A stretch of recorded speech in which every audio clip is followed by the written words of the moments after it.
नमस्कार, तुम्हा सर्वांचं आपल्या चॅनलमध्ये पुन्हा एकदा खूप खूप स्वागत. आज आपण आपल्या चॅनलवर पाहणार आहोत कारलीची नवीन भाजी.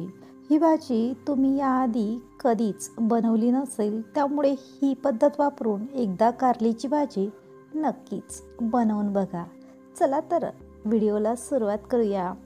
सर्वात आधी आपण इथे ही कारली कट करणार आहोत. कारलीचा दोन्ही भाग आपण अशा पद्धतीने कट केलेला आहे. अशा पद्धतीने सर्व कारली आपल्याला कट करून घ्यायची आहे.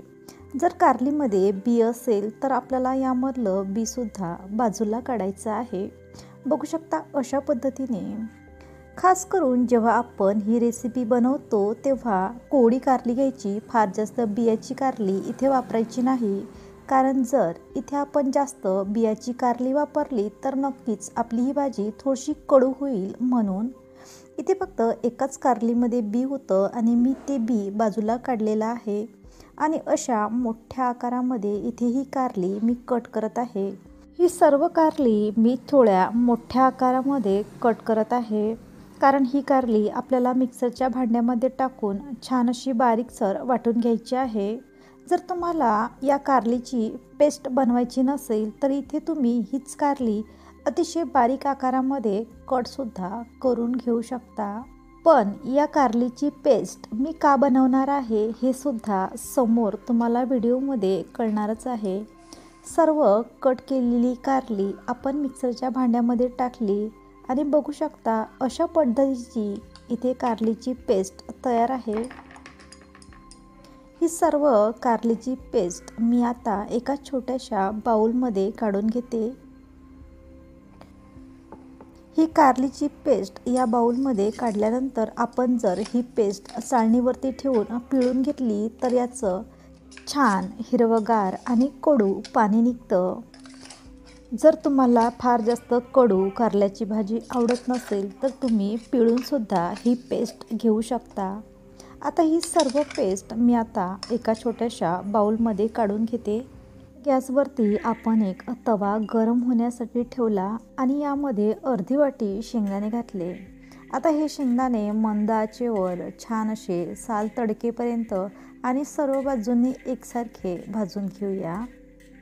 कधीकधी कारल्याची भाजी म्हटलं की काही लोकांना अजिबातही ही भाजी आवडत नाही. कारण ही भाजी चवीला कडू होते. कारल्याची भाजी जरी कडू होत असली तरीसुद्धा आपल्या आरोग्यासाठी उत्तम आहे. म्हणून एकदा तरी वेगळ्या पद्धतीनं का होईना पण कारल्याची भाजी नक्कीच खायला हवी. पूर्णपणे 3 मिनटं झालेत आणि 3 मिनटामध्येच बघू शकता आपल्या शेंगदाण्यांना छान असे डाग आले आहेत. म्हणजे आपले शेंगदाणे इथे छान असे खरपूस भाजून झाले.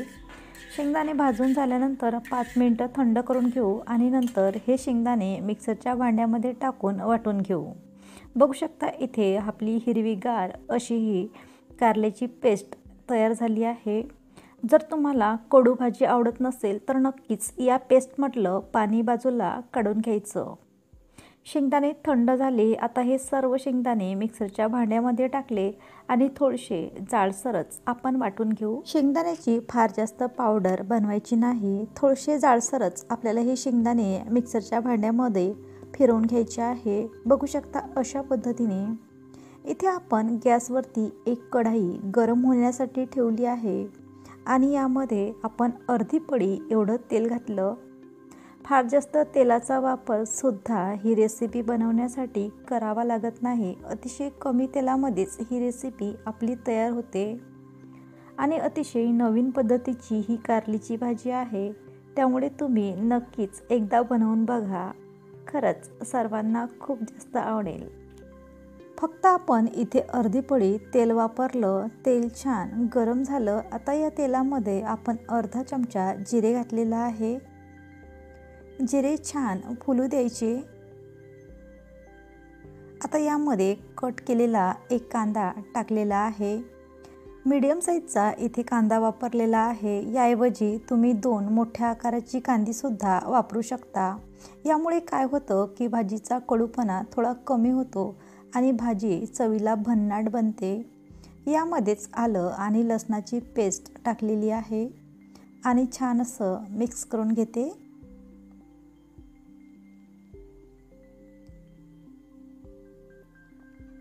यामध्येच मी मिरचीची पेस्ट घातली। इथे अर्धा चमचा हिरवी मिरची पेस्ट वापरली। याऐवजी तुम्ही लाल मिरची पावडर वापरली तरीसुद्धा चालेल। यामध्ये हळद घातली आणि छान असं मिक्स केलं। आता आपण यामध्ये कारलीची पेस्ट टाकून घेऊया। बघू शकता इथे मी कारलीची पेस्ट न पिळताच वापरलेली आहे। जर तुम्हाला कारलीची भाजी खरंच खूप जास्त कडू वाटत असेल तर ही पेस्ट पिळून घेतली तरीसुद्धा चालेल। यामध्ये अगदी थोडं मीठ घातलं। ही भाजी जरी आपल्याला थोडीशी कडू वाटत असली तरी ही चवीला अप्रतिम बनते आणि खास करून आपण कोळ्या कारल्या वापरल्या म्हणून ही भाजी फार जास्त कडूसुद्धा झाली नव्हती। मीठ टाकल्यानंतर छान असं मिक्स केलं। आता आपण ही भाजी छान अशी 2 मिनिटं शिजवून घेतल्यानंतर यामध्ये आपण शेंगदाण्याचा कूट घातला। तुम्हाला आवडेल तेवढा कूट इथे वापरू शकता, कारण इथे आपण अर्धी वाटी शेंगदाण्याचा कूट तयार केला होता। सर्वात शेवटी इथे मी कोशिंबीर घातली आणि तयार झाली आहे नवीन पद्धतीने तयार होणारी छान चविष्ट अशी कारलीची भाजी। एकदा तुम्ही अशा पद्धतीने ही कारलीची भाजी नक्कीच बनवून बघा। ज्यांना कारलीची भाजी अजिबातही आवडत नाही अशांच्या सुद्धा ताटामध्ये जर तुम्ही ही भाजी वाढली तर ते म्हणणार नाहीत की ही भाजी कारलीची आहे। अशा पद्धतीची ही भाजी इथे तयार झाली आहे आणि हा व्हिडिओ तुम्हाला कसा वाटला ते मला कमेंट करून सांगा। आणि व्हिडिओ शेवटपर्यंत बघितल्याबद्दल तुम्हा सर्वांचे मनापासून खूप खूप आभार। पुन्हा भेटू अशाच एखाद्या छानशा आणि मस्त नवीन